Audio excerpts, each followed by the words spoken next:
moi je vais vous demander une chose. Dites-moi. Oubliez tout ce que vous savez sur la tomate. Ça c'est la production, donc on s'occupe ma femme et moi. Tout est concentré ici ou J'ai une autre petite serre. Une petite serre. Donc Il y c'est a pas une 3000 pieds.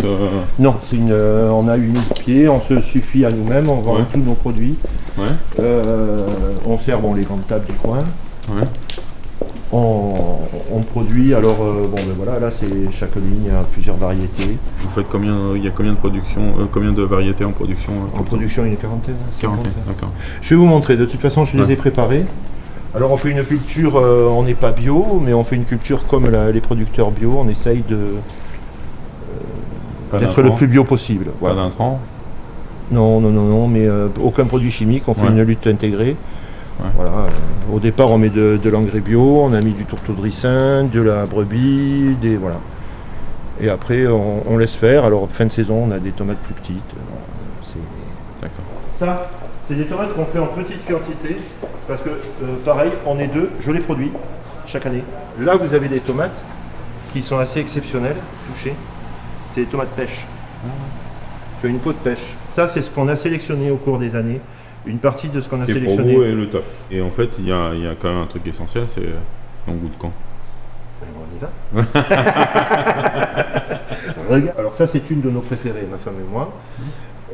Voilà. Alors esthétiquement comme ça, on se dit bof, voilà. Mais dès qu'on va la couper, c'est magnifique. Ouais, c'est beau. Et ça, c'est des variétés que personne ne fait. Vous voyez, au niveau gustatif, je veux dire, on a vraiment essayé d'aller. Ouais, il y a un bel équilibre. Ça, c'est pareil. Là, vous êtes. Là, on est dans le privilège. Là, c'est la Moya. Voilà. Vous voyez la couleur. Ouais, c'est incroyable. C'est une tomate qui est très prisée, qui a très peu de graines. Oh, ouais.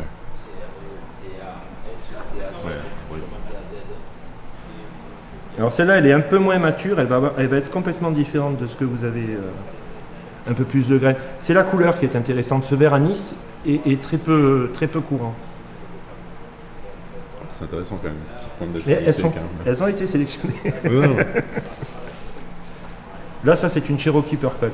Ça c'est un héritage de la tribu Cherokee. Elle vient des États-Unis, elle était cultivée par les Indiens Cherokee. Pareil. Alors là, on va être encore dans une noire, mais une autre couleur. Ouais. C'est beau ça. Alors ça ressemble à la tomate primaire. Ça ressemble à la tomate primaire. C'est quand elle est arrivée du Pérou, elle n'était pas plus grosse que ça. Bon, comment on fait pour travailler ensemble alors? Mais je sais pas. J'aime pas bricoler. Non, mais on bricolera pas. Tu vois, j'ai déjà... Non, mais bricoler, quand je dis, c'est pas une question c'est-à-dire pas pouvoir. Quand je m'engage, je m'engage. Comprends. Sur le marché de Latte, juste le marché de Latte, je suis le plus cher du marché, je vends 4,50 le kilo en détail ici, je vends plus de 300 kilos de tomates. Si tu amènes ça à Paris, tu vas faire un carton. Ouais. Parce que les gens qui vont goûter, je suppose que... Ouais, mais j'ai un problème. Oui, tu as un problème d'approvisionnement. Non, pas de problème d'approvisionnement, j'ai un problème d'approvisionnement tout court, c'est que tu veux pas me les vendre. Non, mais c'est pas que je ne veux pas te les vendre. Moi, je ne suis pas, à l'heure actuelle, capable de t'envoyer une palette tous les 2 jours. Ah, mais c'est pas ce que je te demande. Oui, mais c'est ce que tu auras besoin. Non. Si. Ah non. Ah, si tu mets ça. Mais non, mais c'est pas comme ça, faut le voir. Parce Si que on parle de saisonnalité, on parle de choses. Moi, je suis pas. Je suis pas. Je fais pas de l'agro-industrie, hein. Non, mais. Non, mais comprends-moi, moi ça m'a. Non, mais ce que je veux dire, c'est que ça se vend. Tu fais mais peut-être, mais. Tu amènes une caisse de tomates comme ça, une caisse de tomates comme ça. Je suis pas là pour produire en masse. Oui, mais de toute façon, si tu produis ça en masse, si on a une palette, on vendra une palette. Après, moi, l'année prochaine, si tu veux, je plante tout en début de saison, et je te fais des tomates à partir du 15 juin, jusqu'à fin juillet. Il faut comprendre. Moi, ce n'est pas mon métier, agriculteur. Non, mais je comprends. Voilà. Moi, je suis. Mais t'en as fait ton métier un peu, Eric, hein. Oui, mais le problème, c'est que là, quand tu loupes un truc, ouais. Tu vois, quand tu montes des clips, tu peux en monter 10 dans le mois. Ouais, je comprends. Là, quand tu loupes ton truc, il faut que tu attendes un an pour rectifier le tir. Tu vois. Donc j'apprends, chaque année j'apprends. L'année prochaine, j'aurai une production plus importante. En plus, on sélectionne de plus en plus les variétés. Si je sais qu'on doit travailler ensemble, je vais réduire un peu ma gamme pour En plus, nous, on peut t'aider. Hein. arrêter de... On a tous les mecs, on a vraiment des sachants à ce niveau-là. Ben, si tu as des gens, comment oui. dire, si tu as des techniciens agricoles, ça m'intéresse on peut t'aider. beaucoup. On peut Tu t'aider. vois, ça, le mec il vient, il fait une.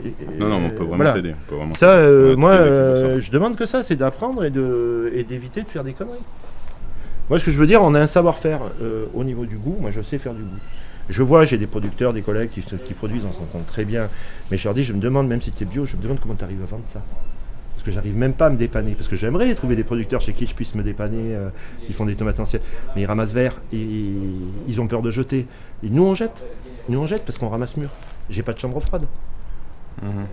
On ramasse, on vend. On ramasse, on vend.